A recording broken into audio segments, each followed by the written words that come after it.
রিলেশনটা তো করো, বিয়ে তো বলছি না এখন।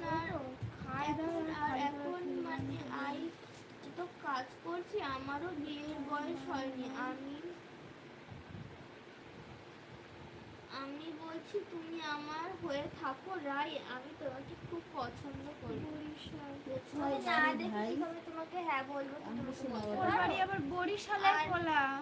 আর আমি তো রিলেশনে এখন যেতে পারবো না, বুঝছো?